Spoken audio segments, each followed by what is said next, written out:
Right now, 20% of the planet's entire oil supply is trapped. It's held hostage behind a microscopic stretch of water so small you could easily miss it on a map: the Strait of Hormuz. Every day, massive tankers carrying millions of barrels of fuel are supposed to squeeze through this 21-mile corridor, or at least they're supposed to. Overnight, military strikes and sea mines slammed the waterway shut, instantly turning it into the most dangerous place on the planet. It seems like this should be impossible. How is there no alternative route or backup plan? When global supply chains collapse this fast, the public immediately demands a workaround. We sliced through mountains to build the Panama Canal. We terraformed the desert for the Suez. If human survival relies on a gap so narrow you can see across it, why can't the richest countries on Earth just dig a canal or go some other way around it? Well, because bypassing the Strait of Hormuz is a matter of much more than just moving dirt. And even if we pulled off the greatest construction project in human history, it wouldn't actually save us. There is a massive trap in the Persian Gulf, and it's just waiting for someone to fall in. The Persian Gulf is unlike anywhere else on the planet. Many of the countries surrounding it rank among the globe's biggest oil producers. Saudi Arabia, Iran, Iraq, and the UAE combine to pump tens of millions of barrels out of the sand every single day. It is an unfathomable amount of liquid energy, enough to keep continents warm, cargo fleets afloat, and the global grid online. In many ways, it's the beating heart of the modern world, but there's a fatal design flaw in the geography. Here's the catch. The Persian Gulf is essentially an enclosed basin with only one narrow passage leading in and out: the Strait of Hormuz itself. This sets it apart from many other gulfs across the globe. The Gulf of Mexico, for example, has multiple large openings and ways for ships to travel in and out of the sea.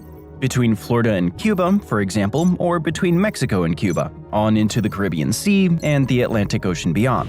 The Persian Gulf is very different. Here, if any ship, including those enormous oil tankers that keep the world economy working, wants to leave the area, it has to pass through the Strait of Hormuz. There are no exceptions, no alternatives, and that's what makes this such a strategic choke point. A choke point that is effectively responsible for 20% of the world's oil supply and 20% of the world's liquefied natural gas, the LNG trade too.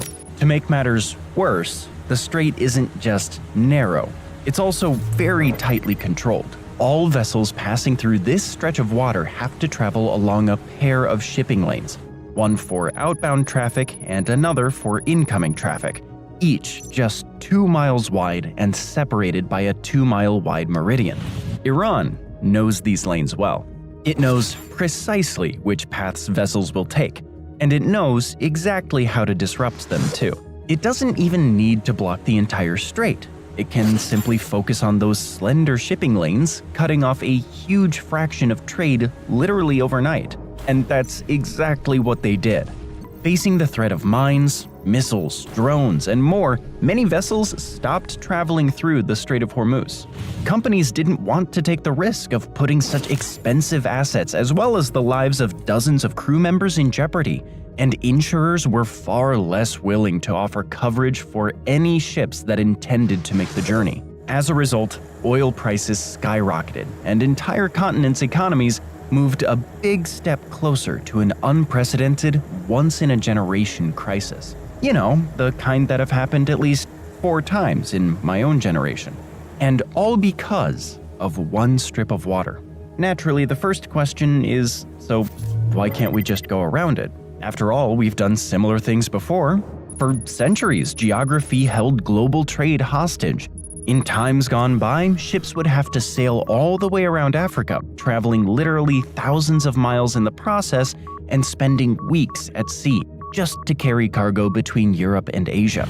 Many ships and crews met their doom while attempting to navigate the infamous Cape of Good Hope at the southern edge of South Africa, where dangerous currents and bad weather combined to create deadly seafaring conditions.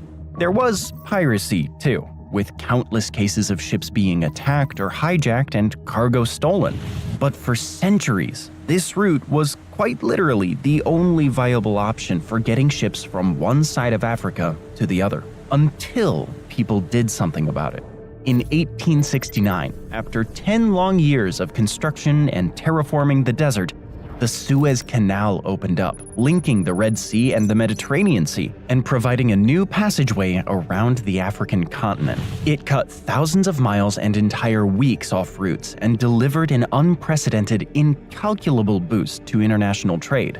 Today, the canal still handles around 12 to 14% of global trade. Over in the Americas, if ships wanted to get from the Atlantic Ocean to the Pacific, their only real option was to go all the way around South America. Ships would have to navigate the turbulent waters, high waves, and violent winds off the southern coast of South America in areas like Cape Horn and the Drake Passage. So, the United States cut straight across Central America, and in 1914, the Panama Canal opened up. A canal across the Musandam Peninsula wouldn't just cost a few $1 billion. It wouldn't cost a few tens of billions. A project of this scale would come with a 12-figure sum, $100 billion, and that's at the very least. Some estimates say it could even go further, to $200 billion or beyond. And that's just the cost to build it. That number doesn't even factor in additional expenses like maintenance or security. And there's also a big elevation problem. This is not at all like in Egypt, where the land used to construct the Suez Canal was largely flat from one side to the other. Thanks to that, the Suez Canal doesn't need any locks, as there's no need to move vessels up and down at different locations. They just sail on through. A canal across Oman or the UAE would not work that way. Because the terrain changes so much, it would need a large and complex system of locks to help ships ascend and descend as they make the trip across. Locks need water, massive amounts of water. And this is one of the driest regions on the planet. That introduces a whole host of new challenges. Like, where would the water come from to fill the locks? How would it be maintained? How would the canal cope during periods of intense heat, sunshine, and drought? These aren't minor inconveniences or trivial issues, they're fundamental roadblocks that make the entire concept of a Musandam Canal feel more like a fairy tale than a realistic proposition. But just for discussion, let's say it did get built. Somehow all of the problems are solved, enough money is found, and years, or more likely decades of construction take place to, at last, link the Persian Gulf with the Gulf of Oman, giving ships a viable alternative to the Strait of Hormuz. There's still an issue that can bring the entire project to its knees, and that's security. Even if this canal, the only truly viable option, was made, it wouldn't actually be that much further from Iran than the Strait of Hormuz. And just like the strait, it would be relatively narrow, with predictable pathways that ships would have to follow to make it through to the other end. In other words, it would have many of the exact same weaknesses as the strait, and it would be just as easy to disrupt or block. Maybe even easier. All it would take is some well-placed missiles, or even the threat of a missile launch, to trigger yet another international crisis. All of a sudden, the exact same issues seen in the Strait of Hormuz would be felt across the Musandam Canal. Ships would once again be too frightened to travel along it. Insurers would, again, be unwilling to provide coverage. And 20% of the world's oil and LNG would once again be stuck in the Gulf, unable to reach the countries that count on it to power their industries and economies. The canal would be just another choke point, one that costs $100 billion or more to build, along with years of time, effort, and resources.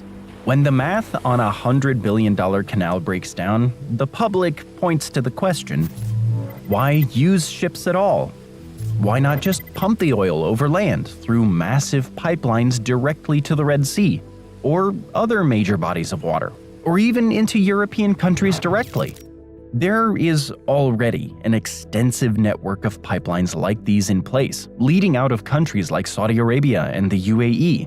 The East-West crude oil pipeline, for example, otherwise known as the Petro Line, extends close to 750 miles from the eastern province of Saudi Arabia to the Red Sea. The only issue is that even the longest and largest of pipelines have their limitations.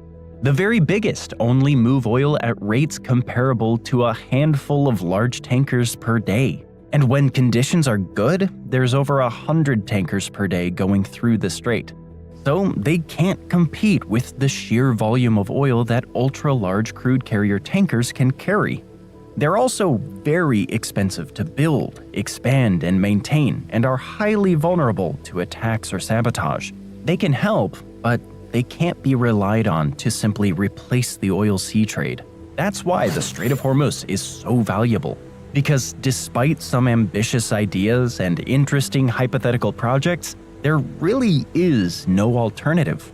So much of the world's oil trade and economy rests solely and entirely on this single stretch of water.